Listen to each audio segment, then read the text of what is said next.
Je ne vous vois pas tout de suite parce que j'ai plein écran avec la présentation.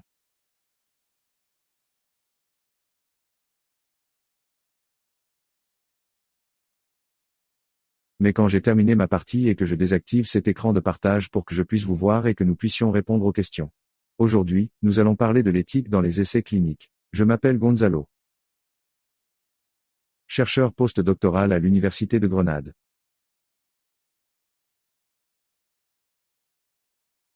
Mes recherches portent sur l'éthique et la bioéthique et mon collègue Alberto Marina Pérez, qui va parler après moi dans ce webinaire, est également chercheur à l'Université de Grenade. Nous faisons tous les deux partie du projet TTP Guide TX. Tout d'abord, je tiens à m'excuser à l'avance si à tout moment mon écran se fige ou si je perds ma connexion parce que l'internet de ma faculté est terrible, mais j'espère que j'y vais. Je ne vais pas avoir ce problème. Ceci est l'index de présentation de mon exposé.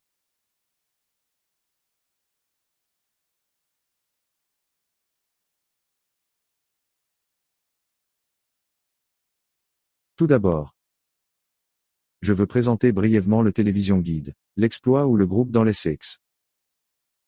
Ensuite, nous allons parler un peu des questions éthiques liées à la participation aux essais cliniques, avec un focus sur la fausse conception thérapeutique. Ensuite, je vais parler un peu des modèles de relations cliniques.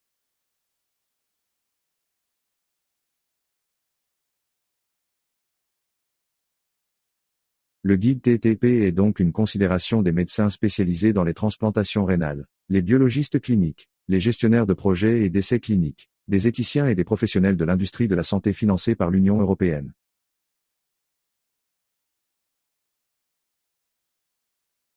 L'objectif du consistorian est de mettre en place un nouvel outil innovant pour quantifier l'activité du système immunitaire chez les receveurs de greffe de rein. Le torquétinovirus. Vous pouvez, sur notre site web, toutes les informations sur cette question avec des vidéos et un bon guide de ce que nous faisons.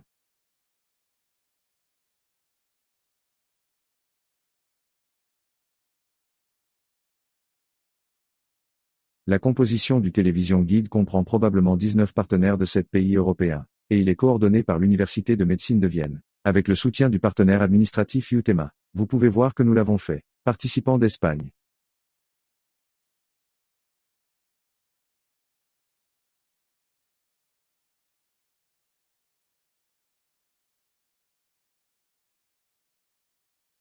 La République des Pays-Bas, l'Autriche et l'Italie, et le chercheur principal du projet est Gregor Bon de l'Université de médecine de Vienne. Notre groupe en Espagne, à Grenade, est dédié à l'éthique.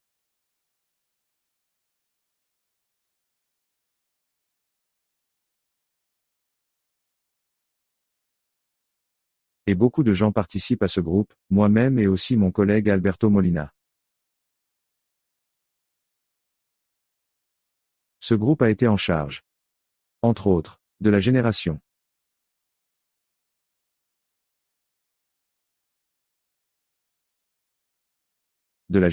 d'un cadre éthique pour le guide TTP et de l'aide à la résolution des conflits éthiques qui ont pu survenir au cours de cette année de projet.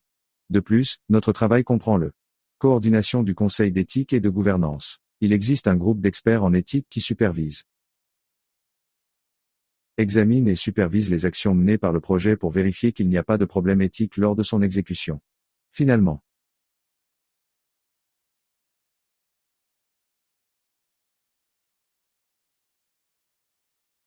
notre groupe a été chargé de fournir des informations sur les problèmes éthiques potentiels qui peuvent survenir chez les patients lors de leur participation à un essai clinique par le biais de vidéos et de podcasts qui ont expliqué de manière simple quelles sont certaines des questions qui peuvent être d'intérêt. Vous intéressez? Ici le lien. Ces vidéos, ce podcast. Des informations pour clarifier toute question.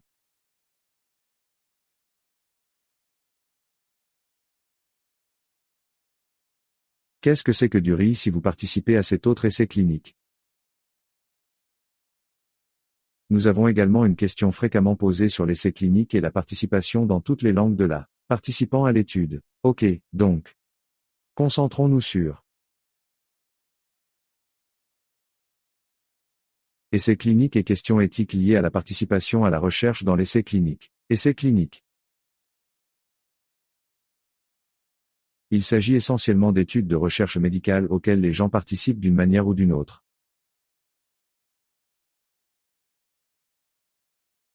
Un essai clinique est mené sur un groupe de patients pour lesquels on pense qu'un nouveau traitement ou une nouvelle intervention pourrait être bénéfique. En règle générale, les patients sont divisés en deux groupes, dont l'un reçoit des soins standards et l'autre des doses expérimentales. Une fois le parcours terminé, les groupes sont comparés et examinent et analysent qui effectue la bêta.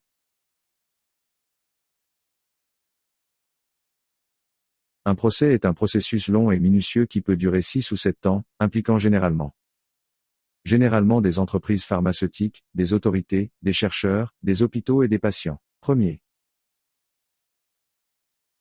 Les procédures habituelles d'essais cliniques sont les suivantes.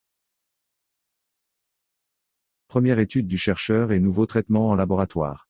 Ensuite, chez les animaux, si un traitement est prometteur, ils le testent. Le traitement chez l'homme. Les chercheurs procèdent en 3 ou 4 phases avec différentes propositions pour chacune. Ce n'est pas toujours le même processus, mais c'est généralement la procédure de l'essai clinique. C'est possible.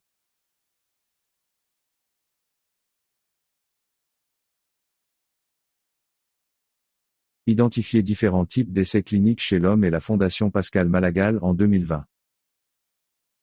Faites une bonne portée. Une bonne analyse de quels sont les essais les plus courants. Les types d'essais cliniques.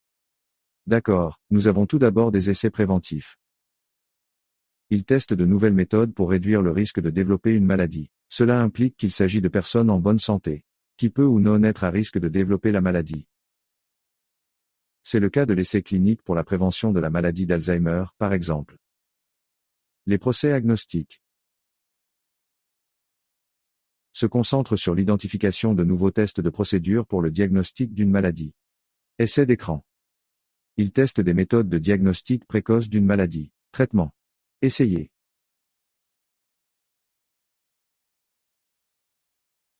Étudier de nouvelles thérapies, qu'il s'agisse de roches, de procédures ou de techniques chirurgicales pour traiter une maladie. Et des essais sur la qualité de vie qui étudient des traitements ou des procédures pour améliorer la qualité de vie des personnes atteintes de maladies chroniques, par exemple. Ok, donc, dans un essai clinique, vous ne devriez pas soulever de problème éthique. Nous devons mener l'essai en respectant l'autonomie du patient, en respectant également une éthique différente.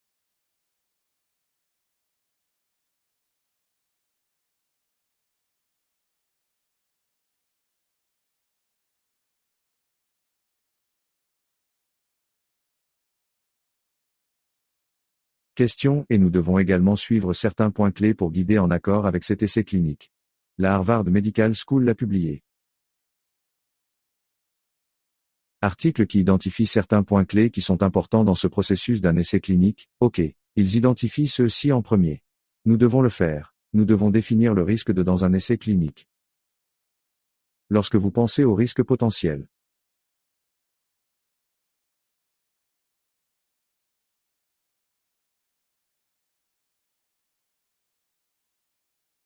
nous devrions également tenir compte de la gravité de la situation et du nombre de personnes qui pourraient être touchées, et utiliser les procédures existantes pour réduire la probabilité que ce préjudice se produise. Par exemple, si nous craignons qu'une personne puisse avoir une réaction allergique à un médicament, nous pouvons lui donner un antihistaminique au préalable pour minimiser le risque. Et administrer ce médicament dans un endroit sûr juste pour réagir si certaines réactions se produisent. Nous devons également sélectionner des participants qualifiés. Pour ce faire, nous devons nous en assurer. Les participants ont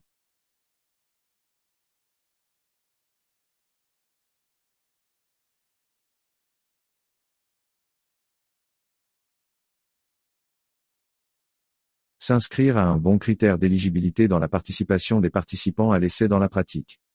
Il s'agit de constituer un groupe représentatif de la population, et qui comprend les personnes qui ont le plus besoin d'une telle intervention, mais en même temps, nous devons gérer leurs risques.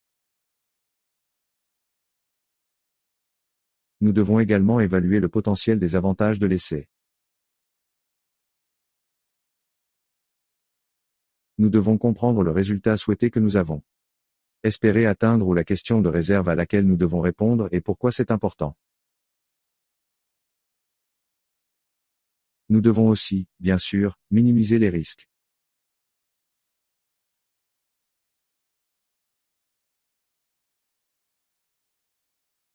Les études doivent suivre une conception de réserve solide et ne pas exposer les sujets à des risques inutiles. Cela signifie que, dans la mesure du possible, les chercheurs doivent gérer les risques pour le sujet en se coordonnant avec les soins médicaux existants. Nous aussi.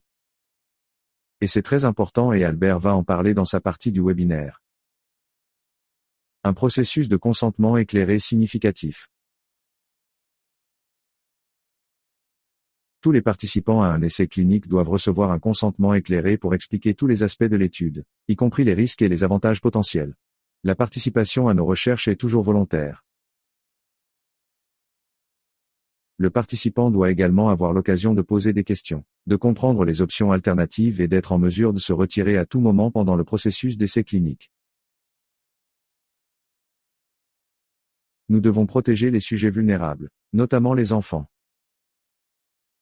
femmes enceintes et les enfants à naître, les personnes ayant des problèmes de décision, les personnes handicapées et les personnes défavorisées sur le plan éducatif ou social.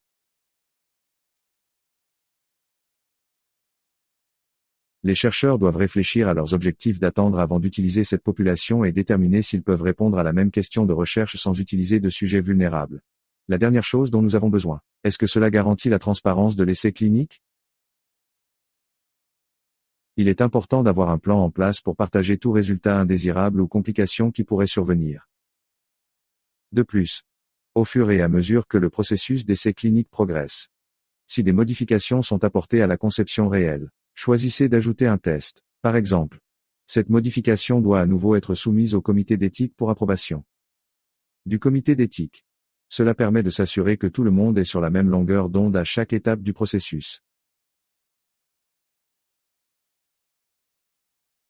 Bien qu'il y ait des questions d'éthique médicale à prendre en compte lors de la conception et de la mise en œuvre d'un essai clinique, une forme qui tient compte de tous ces principes importants a le potentiel de bénéficier grandement à un grand nombre de personnes.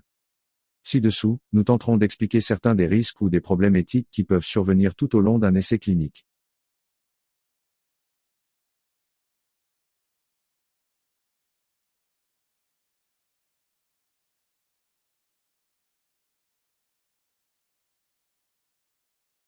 D'accord.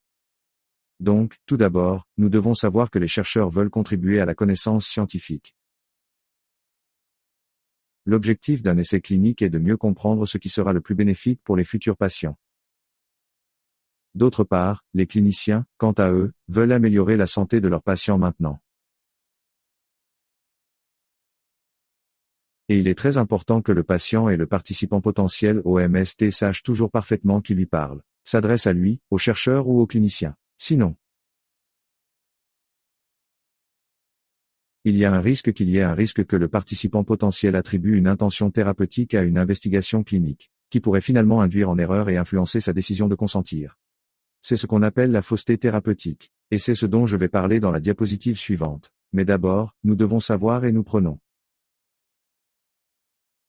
Application que souvent le clinicien est aussi le chercheur donc. Ce clinicien-ci,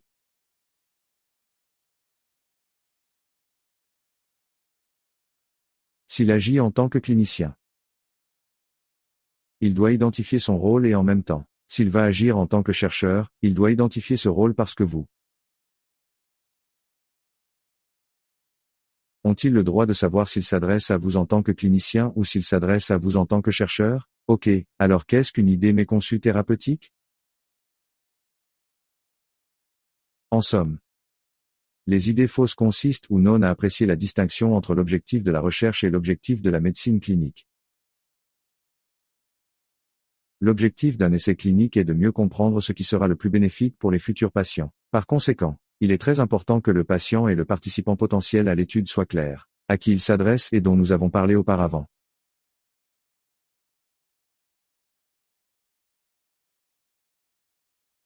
La question est de savoir comment éviter cette mésaventure thérapeutique.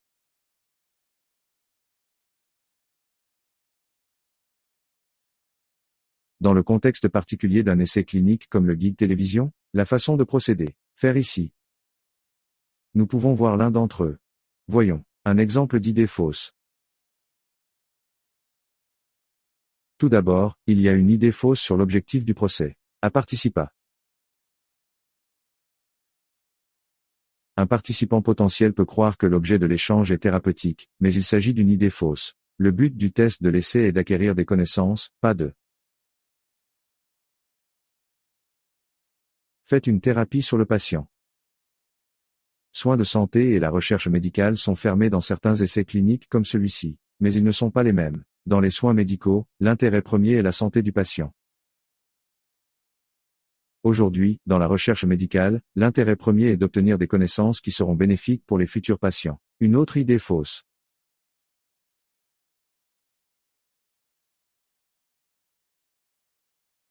Y a-t-il un point qu'un participant potentiel pourrait croire qu'il est affecté à un groupe particulier? Comparaison. Sur la base de ce qui est considéré comme le mieux pour lui, ici personnellement, et que cela ne se produit pas. Les participants sont répartis au hasard dans des groupes. Pardon.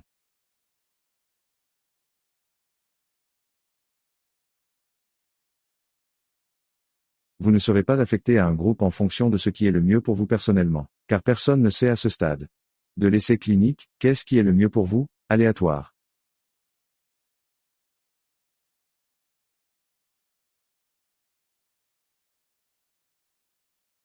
Et l'une des trois idées fausses les plus importantes qui peuvent surgir dans ce type d'essai clinique est l'attente de. Non, désolé. Et qu'un participant potentiel peut croire que l'intervention expérimentale Noble Orbit est toujours meilleure que le traitement standard disponible. L'attente qu'ils vont obtenir un bénéfice thérapeutique et noble pour la participation à ce genre d'essai nucléaire. C'est une idée fausse. En fait, l'étude en cours pourrait révéler que la nouvelle intervention a donné de meilleurs résultats, mais aussi moins bons que l'intervention standard.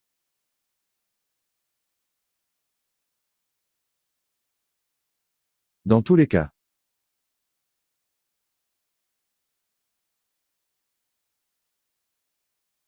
la participation à un essai clinique contribuerait à faire progresser les connaissances médicales et pourrait aider les médecins à améliorer le traitement futur des patients transplantés dans le cas d'une étude OR.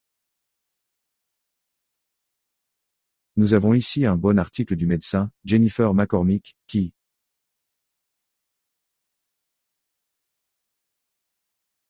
identifier comment nous pouvons lutter contre ces risques d'idées fausses menaçantes dans la recherche biomédicale.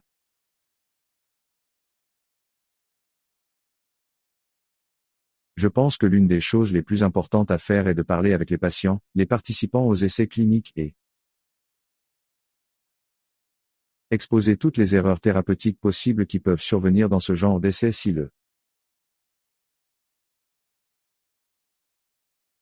les participants identifient ces problèmes au début du processus.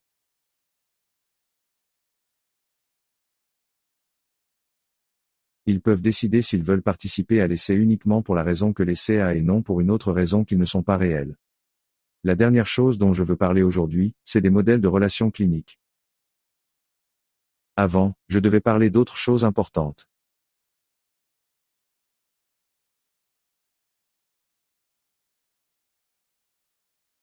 On peut identifier différents modèles. Des modèles de relations entre le nettoyage, le médecin ou les patients, ok. Et c'est important de considérer le concept éclairé, comment le clinicien va parler avec les patients. Et aussi comment ils peuvent prendre des décisions s'ils impliquer les patients s'ils le font. Communiquer certaines choses importantes et ainsi de suite. Nous identifions donc 4 principaux modèles de relations importantes. Le premier, c'est le modèle paternaliste. Désolé, je ne sais pas ce que je fais. D'accord.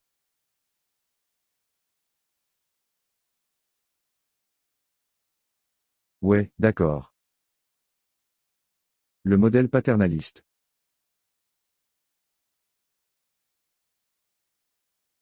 Dans le modèle bâtonnistique, le professionnel de la santé assume un rôle dominant dans la prise de décision. Agissant comme un gardien qui priorise le bien-être du patient en fonction de l'expertise médicale. L'autonomie du patient n'est pas activement prise en compte lorsque le professionnel fait des choix jugés dans le meilleur intérêt du patient. patient, parfois même sans l'informer pleinement des options alternatives. Ce modèle est souvent appliqué dans des situations où une action immédiate est nécessaire et où il y a peu de temps pour la prise de décision partagée. Avec cette approche, assurez-vous d'une intervention médicale rapide et décisive. Cela peut miner les droits et les préférences des patients. La deuxième mère est la mère informative,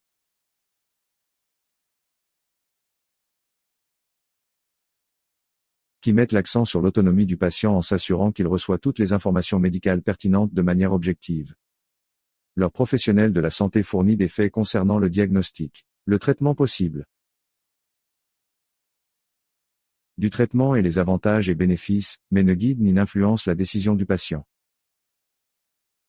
Pourtant, le patient, armé des connaissances nécessaires, détermine indéfiniment les remèdes d'action en fonction de ses valeurs et préférences personnelles. Ce modèle est couramment observé dans les procédures électives et certains scénarios de gestion des maladies chroniques lorsque les patients sont présents. Le choix est permanent, mais sa limite réside dans le fait que le patient peut se sentir surélevé par des données médicales complexes sans conseil suffisant.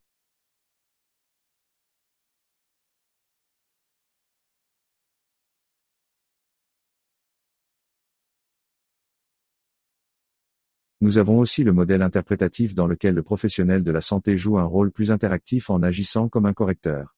Au-delà de la simple fourniture d'informations médicales, le professionnel aide le patient à interpréter et à comprendre l'implication des différentes options de traitement dans le contexte de ses valeurs personnelles et de son mode de vie. Cette approche collaborative garantit qu'ils ont choisi l'alliance d'intervention médicale avec ce qui est le plus bénéfique pour le patient. Je suis le dernier, le modèle délibératif. Représenter le plus haut niveau d'interaction professionnelle avec le patient.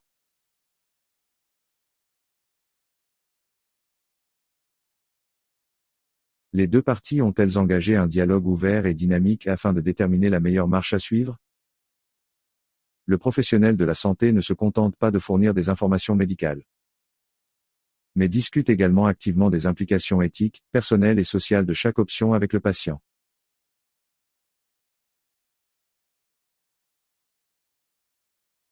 Le petit un partenariat dans lequel le médecin aide le patient à affiner ses préférences et ses valeurs pour prendre une décision éclairée et moralement saine. Chaque modèle de relation clinique offre cet avantage et est applicable dans différents contextes de soins de santé. Mais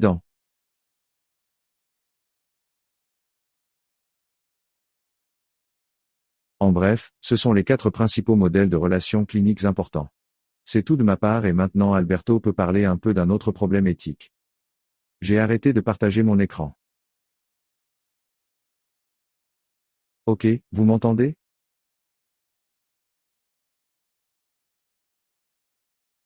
Gonzalo, tu m'entends?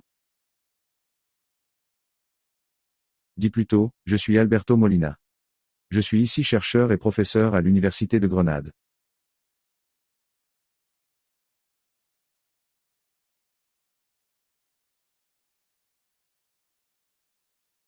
Donc, après ce que Gonzalo a dit, il est important de clarifier un peu ce qu'est le consentement éclairé. Je suppose que vous le savez déjà. Beaucoup de choses à ce sujet. Mais juste pour clarifier quelque chose et si vous avez des questions, vous pouvez les poser dans le chat. Et nous répondrons ensuite à vos questions.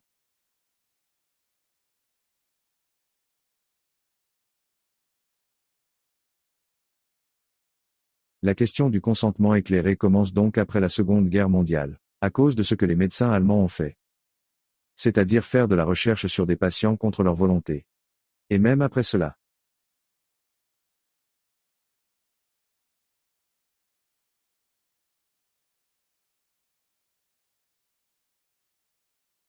L'autre page d'autres médecins. Y compris aux États-Unis ou en France ou au Royaume-Uni ou dans les pays. On continuait à faire des recherches sans la pleine connaissance et le consentement des patients. Alors petit à petit, la communauté médicale et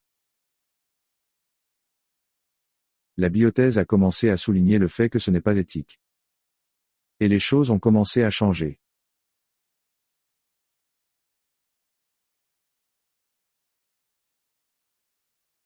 Et nous avons commencé à demander le consentement, à donner des informations, à avoir des comités d'éthique à examiner. Ces documents de consentement éclairés, etc.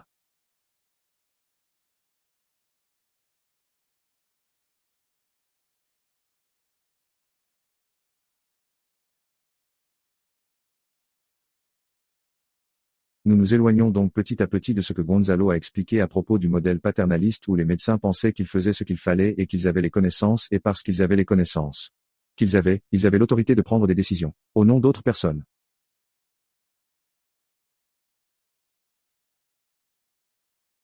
Sans nécessairement demander le consentement ou leur donner l'information parce qu'ils pensaient que c'était la bonne chose à faire selon leurs propres connaissances et l'autorité médicale. Nous passons donc d'un modèle paterniste à un modèle délibératif. Et tout cela est basé sur l'idée d'autonomie.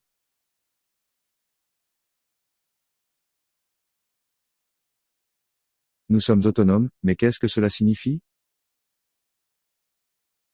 De comprendre l'autonomie.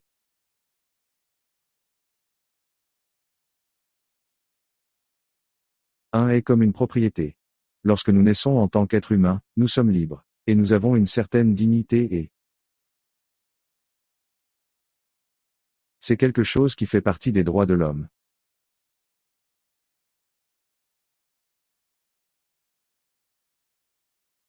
Nous devrions avoir le droit de prendre nos propres décisions. Cependant, certaines personnes sont plus aptes à prendre des décisions que d'autres.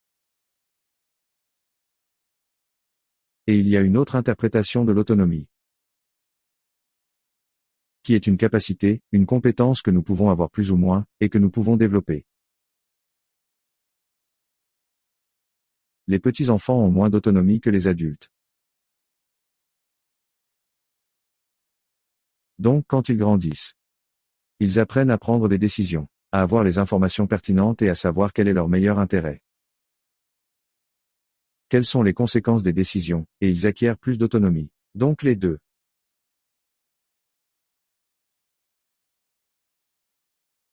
Les conceptions de l'autonomie sont importantes et constituent la base du processus de consentement éclairé. La première est que nous avons un droit humain que personne ne peut nous enlever.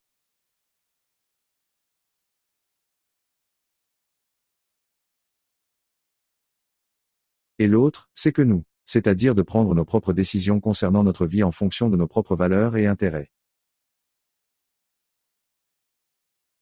n'ont pas la même capacité à prendre des décisions dans tous les contextes. Nous pouvons avoir plus de facilité ou plus de difficulté à comprendre certaines choses.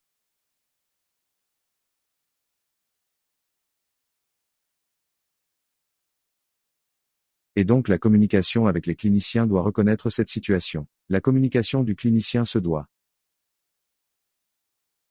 dépendre du patient et de sa capacité réelle à comprendre les choses. Et lorsque nous parlons de consentement éclairé et d'autonomie, cela ne veut pas dire cela.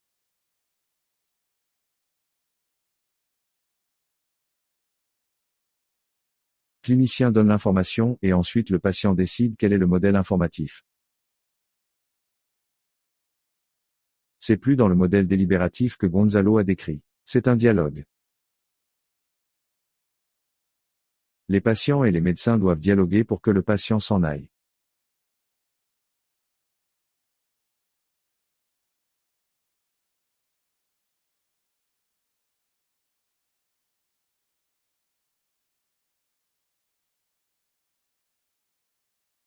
Toutes les questions nécessaires et que le médecin doit s'assurer que le patient comprend tout et dispose des informations pertinentes sans ce processus de communication sur deux voies. Nous ne pouvons pas avoir un consentement éclairé complet et cela peut également inclure les proches. Vous n'avez pas à prendre la décision par vous-même en tant que patient. Vous pouvez consulter votre famille, vos amis.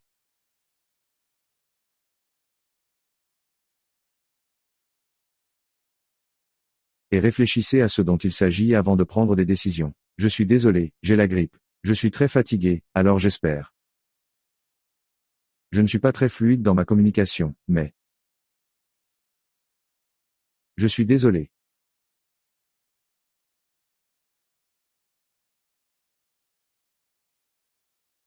Il est donc important de savoir que le consentement éclairé dans la recherche clinique, est un processus d'information où le clinicien doit fournir tous les faits pertinents avant et pendant l'essai avant l'acceptation.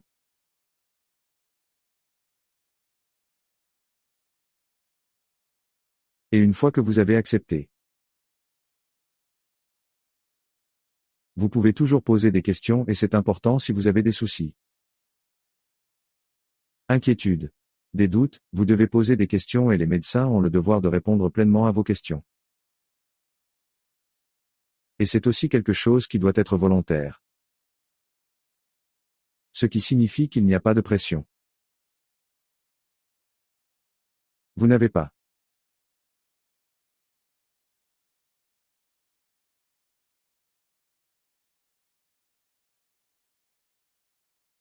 Vous sentir sous pression par le clinicien, par la famille, par qui que ce soit. Vous devez accepter et consentir à participer uniquement parce que vous ne.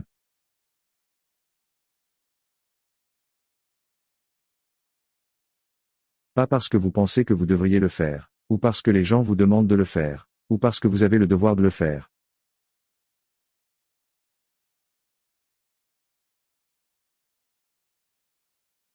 C'est seulement de votre responsabilité et en fonction de votre volume, de votre volonté, sans aucune contrainte. Et vous devez être pleinement conscient de ce que sont les implications. On parle donc de consentement éclairé. Le consentement est lorsque vous dites que vous voulez participer. Mais ce consentement, pour être valide, doit être pleinement éclairé, et c'est la chose la plus importante à comprendre ici.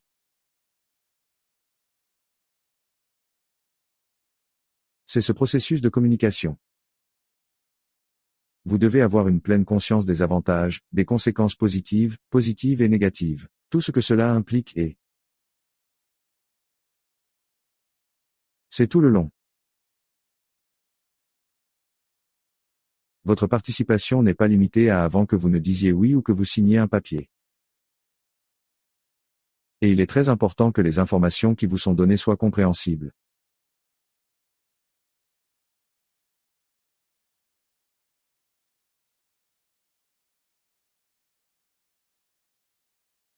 Et le clinicien doit également vous poser des questions pour s'assurer que vous comprenez que ce n'est pas le cas. Forcément le cas et vous pouvez avoir des situations. Peut-être avez-vous eu cette expérience. Oui, j'ai fait. J'ai eu l'expérience de quelqu'un qui m'a donné quelque chose, un papier à signer.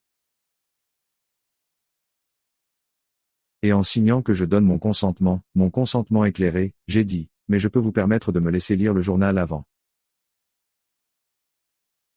Et il en est résulté qu'il ne s'agissait que du document pour le consentement. Mais l'information était dans un autre document et personne ne m'a parlé pour expliquer quoi que ce soit. Ce n'est pas valable même si je signe ce papier. Cela ne devrait pas avoir de valeur parce que je n'en ai pas été informé.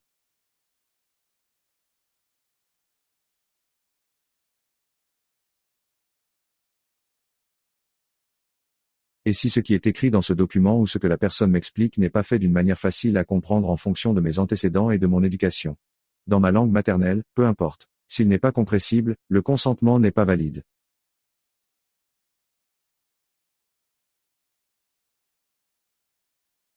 Et le concept peut être oral ou écrit ou les deux. Et la communication doit également être à la fois écrite et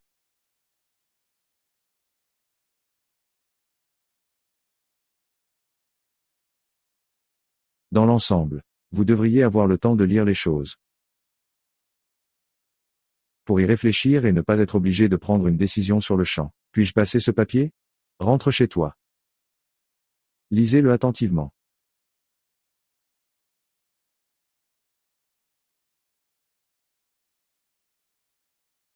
Lisez-le plusieurs fois si j'en ai besoin.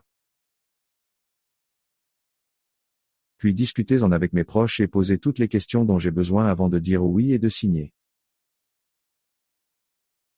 Et c'est quelque chose de très, très important à comprendre. C'est que le consentement n'est pas seulement donné au moment où vous dites oui ou que vous signez. C'est pendant toute la durée de votre participation à l'essai clinique. Vous pouvez retirer votre consentement à tout moment et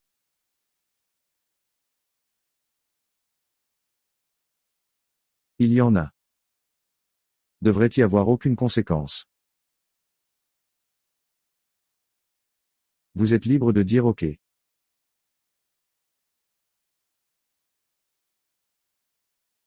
J'ai signé ce papier. Document mais je ne veux plus continuer cela et sans aucune conséquence ou mauvaise conséquence pour vous si vous recevez un traitement. Vous devriez recevoir le même traitement. Pas si vous êtes dans l'expérimentation, vous ne le ferez pas.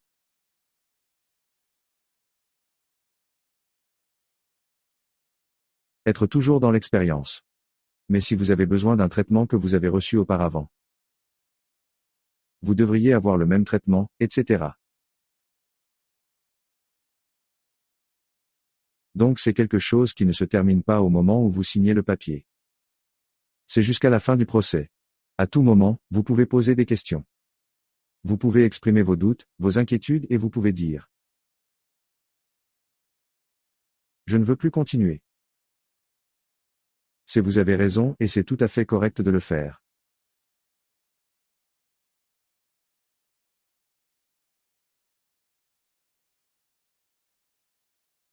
Donc, et je suppose que c'est la chose la plus importante à clarifier, je pense que vous. Je savais déjà la plupart de cela et si vous avez des questions, n'hésitez pas à les poser dans le chat. Quelqu'un a déjà posé une question que nous avons reçue par email, à savoir ce qu'il faut faire en cas de désolé. Je suppose donc que c'est un clinicien. Comment faire accepter au supérieur la réticence des participants? C'est une question très importante, donc.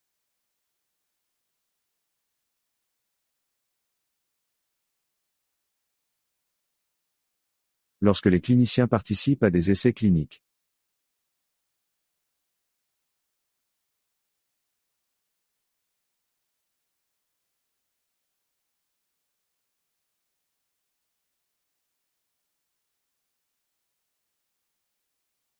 Il est important de recruter des patients pour que l'essai clinique puisse fonctionner et qu'ils aient besoin d'un nombre minimum de patients. Et ce n'est pas une bonne nouvelle que les patients n'acceptent pas de participer ou qu'ils retirent leur consentement et qu'ils quittent l'essai. Ainsi, de leur côté, les cliniciens peuvent ressentir une certaine pression pour recruter des patients. Et ils pourraient ressentir cette pression de la part de leurs supérieurs, mais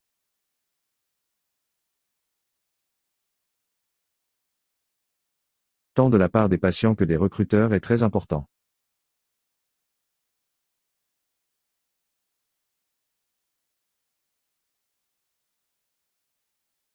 Assurez-vous, soyez clair que s'il y a des pressions, si la participation n'est pas entièrement volontaire. Si les patients ne sont pas informés de toutes les informations ou si vous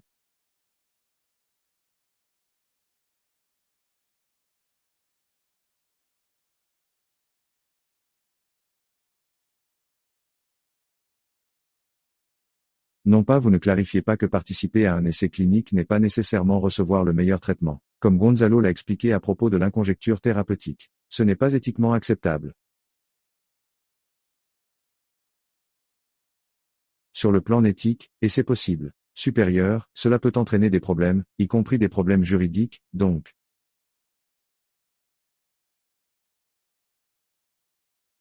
Le modèle paternaliste de la médecine, qui est le modèle traditionnel historique, a fait de très mauvaises choses. Et nous passons de ce modèle à un modèle plus éthique où nous reconnaissons l'autonomie, la liberté, la dignité des patients et le droit, leur droit fondamental de ne pas l'accepter, de participer, pour quelque raison que ce soit.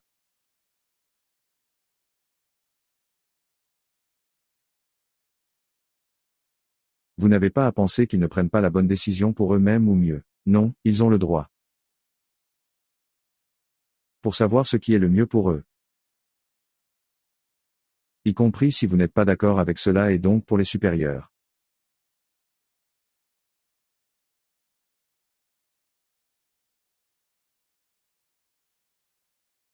Dites-leur de parler au comité d'éthique de l'hôpital, par exemple, ou à tout bioéthicien pour qu'ils comprennent l'importance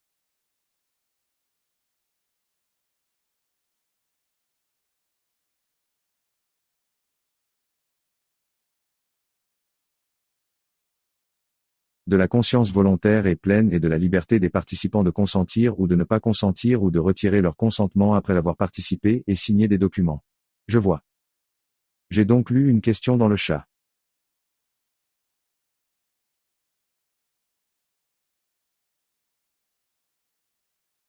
Comment la communauté éthique s'engage-t-elle à la fois avec la communauté des patients transplantés rénaux et avec l'industrie pharmaceutique? Ainsi, avoir des réunions avec ces groupes ensemble, je ne sais pas.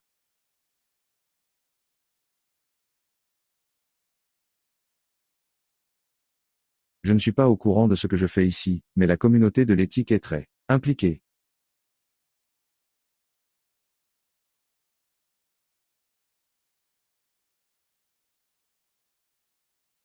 Avec la question de l'éthique de l'industrie pharmaceutique.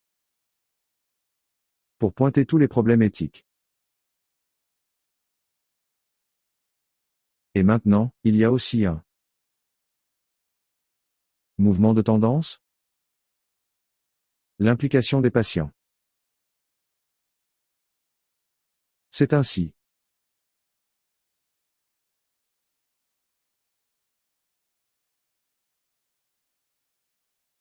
Lorsque nous nous éloignons du modèle paternaliste, nous reconnaissons d'abord que nous avons besoin du consentement. Nous avons besoin que le consentement soit éclairé.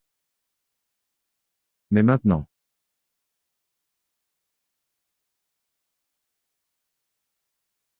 nous essayons de faire quelque chose de plus et d'aller même au-delà du modèle délibératif que Gonzalo a décrit précédemment, qui est le modèle d'engagement des patients. Lorsque ce n'est pas le cas, les patients sont recrutés et informés et ils donnent.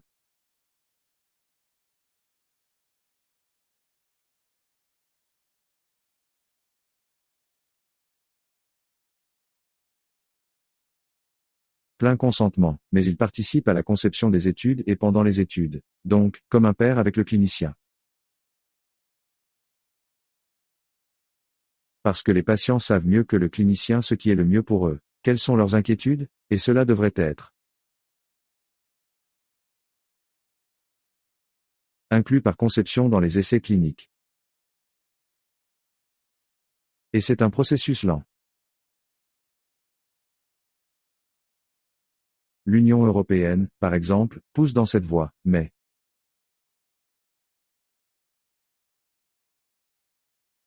donc les gens.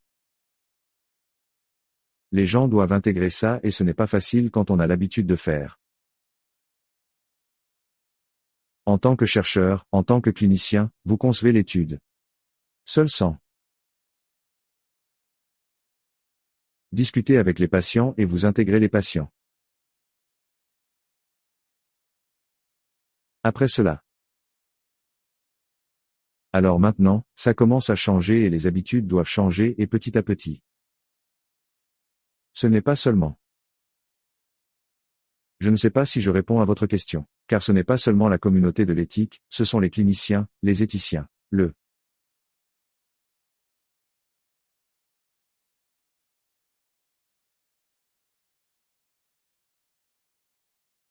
les institutions qui paient, qui financent leurs études, travaillent ensemble pour accroître l'engagement du public et des patients. Et je ne sais pas comment se porte l'industrie pharmaceutique, inclus dans cette équation.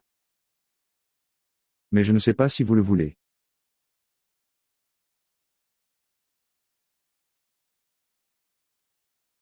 Pour poser une autre question. Je vois la main de Ray. Oui, je vous le permets.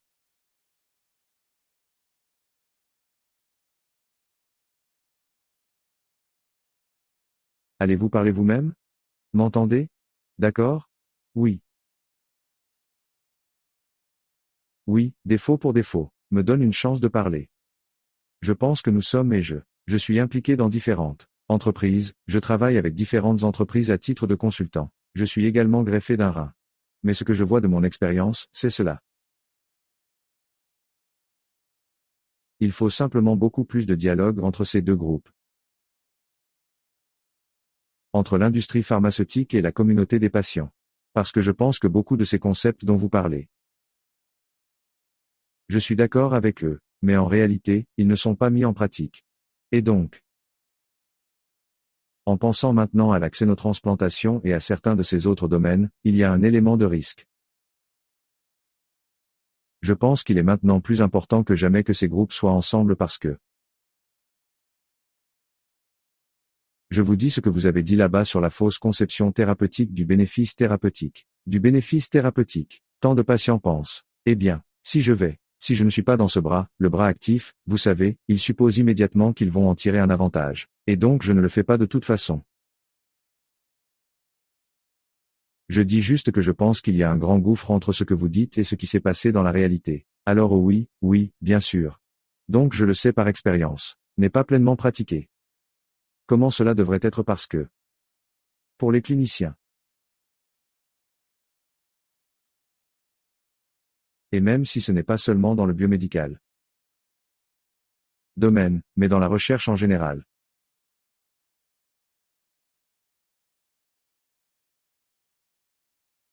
L'éthique est souvent perçue par les chercheurs comme un obstacle, comme de la paperasse. Donc, vous ne les laissez pas faire ce qu'ils pensent que c'est bien. Et il n'y a aucun problème avec cela parce qu'ils ne sont pas conscients des problèmes potentiels. Ils n'ont pas la formation pour le faire. Mais non. Et je pense que ce que vous disiez plus tôt aussi. C'est que je pense que ce que je vois souvent se produire. Ces chercheurs ou ces entreprises sont sous pression. Mais ils le font.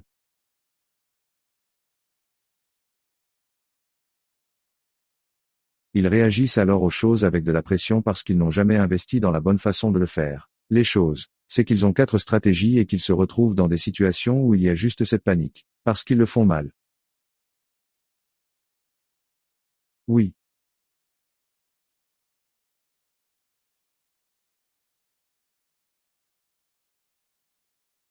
Voilà donc la responsabilité des institutions qui financent la recherche et, je sais que c'est l'Union européenne qui le fait. Et alors?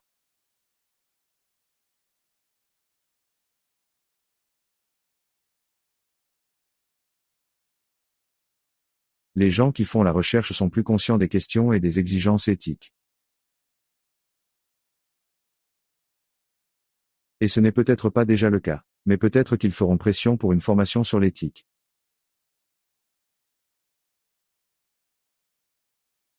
Les choses changent petit à petit. Par exemple, lorsque nous parlons de l'industrie pharmaceutique.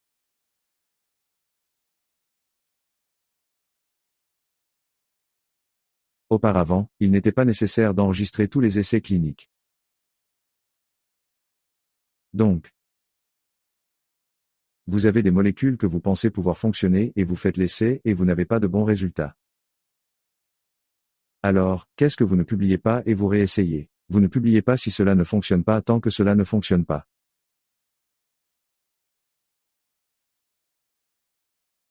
Et peut-être vous.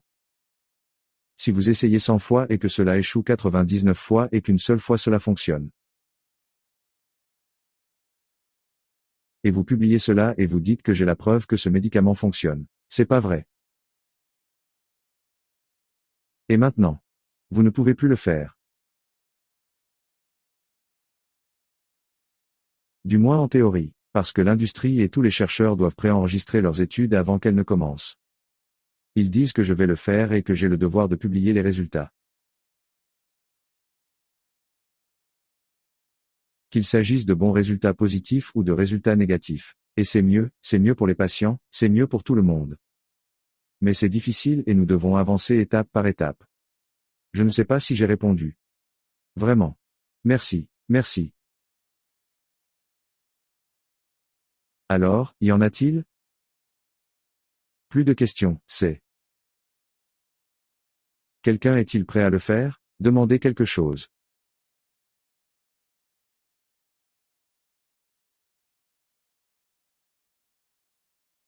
Si ce n'est pas le cas Gonzalo, voulez-vous ajouter quelque chose? Non, merci à tous de nous rejoindre dans ce webinaire. C'est tout pour moi.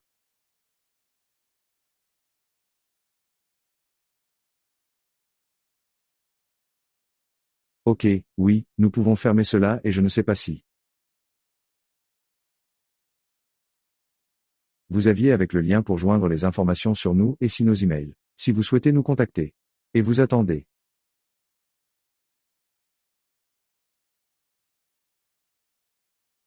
Et merci. Oui, j'écrirai dans le chat de l'événement mon email, donc oui, moi aussi. Si quelqu'un veut poser des questions.